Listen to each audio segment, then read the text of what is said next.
Hey guys, this is Kyle over at KB Tuts, and today we're going to show you how to swap backgrounds on an image. So I'm going to take this girl right here and put her on a different background. The first step to doing this is to select this little thing that looks like a camera down here. It's the layer mask tool. It says add layer mask. You just click on that. And next we're going to just select a brush, brush color, and you want to have black because that's going to tell the program what to hide on your layer mask. So everything you paint over is going to be hidden on this layer. And this is useful because if you ever want to go back and use some of the data that you would have erased if you had used an eraser, you can just edit your layer mask and reveal more of the layer that you have. So we're going to just select the black, hit OK, and now you want to make sure you're painting on that layer mask. It'll show a little white rectangle here next to your layer, and you want to make the brush big enough so that you don't have to spend all day doing this. And you just want to paint over this. And keep in mind that I'm not actually erasing the layer, I'm just hiding it. So if I go to disable layer mask, see, you can see the original picture data is still there. So you want to just go through and erase everything except for the subject of your photograph. In this case it's the girl, and I made her leg look a little skinny there. You just want to take your time with this. I'm kind of going pretty fast here, but just make sure you get everything. Whoops, a little spaz attack.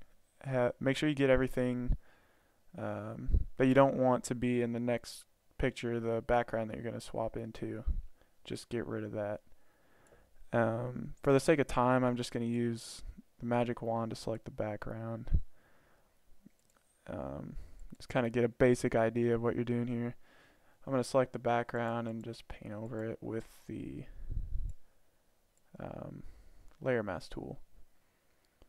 And this is something you can do, just select the background if the background's all one color, like this one's white. But on a background where there's multiple colors, it'll be a little more difficult. You have to go through and just do the layer mask like I was doing earlier. So now that I have everything deleted that I want to on this layer, well, not deleted, hidden, we're going to go ahead and bring our new background into this instance of Photoshop. We're just going to bring it into this image. So I'm just going to go over, I had already imported it earlier just to have it ready to go, but just go to edit, copy, and then edit, paste. And you see it's a little small, and it's in front of her, so you want to take the top layer that it imported into and drag it down below this one. That'll put it behind her, and then make the picture fit your canvas, or you can change the canvas size as well, but for now I'm just going to change the size of this.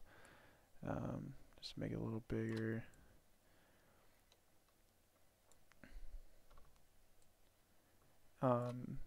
Something helpful is that if you hold shift while you're scaling this image, it will actually keep the right proportions for your image, so you don't end up with something that looks too tall or too wide. As you can see, I didn't do a really good job at all of selecting the background, but if you take your time with it, you can really make photos look good and completely transform it just by changing the background. That's pretty much all there is to it. If you see that there's stuff like this, like there's